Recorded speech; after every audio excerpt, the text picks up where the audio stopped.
Okay, so this is part 2. We survived. lived. We survived the encounter. Those football players were kind of looking at us weird. Of course, I guess we do look kind of strange sitting in a car. But anyway, let's continue. Kind of the coolest scene, I think, of the episode was whenever Desmond goes back in time to go and make contact with Faraday.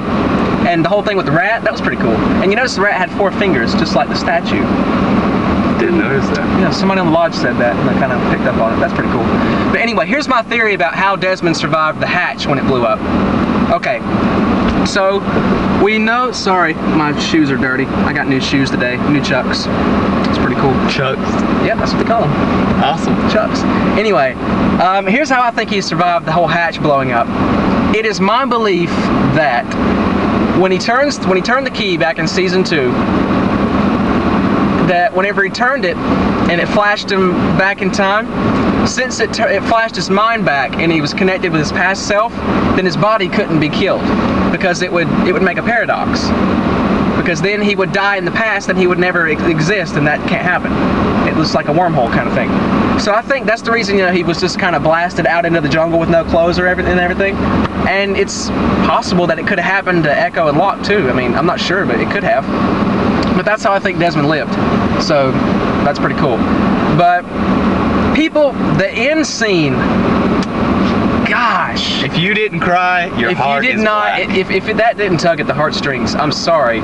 You need to just stop watching Lost. You don't need to bawl, but geez, you had to at least tear up a little. I mean, a guy in a truck just went by and stared at us. But anyway, yeah, I mean, you had to, that was just pretty touching. Okay, basically, Desmond has to make a constant, which is he has to make a connection with somebody in the past and then somebody in the present, so that they saw that watching this too. It's like constant. It's like a recon mission in Fallujah. A recon. I'm sorry. I don't mean to make you laugh. Anyway. It's too late now. Anyway, and he has to make a constant with somebody in his past and present because he's losing his memory, and it's eventually found out that it's going to kill him. And who better than Penny? Penny.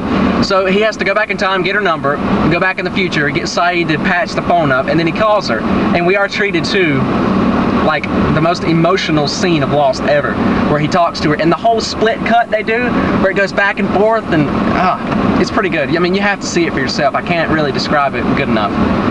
But yeah.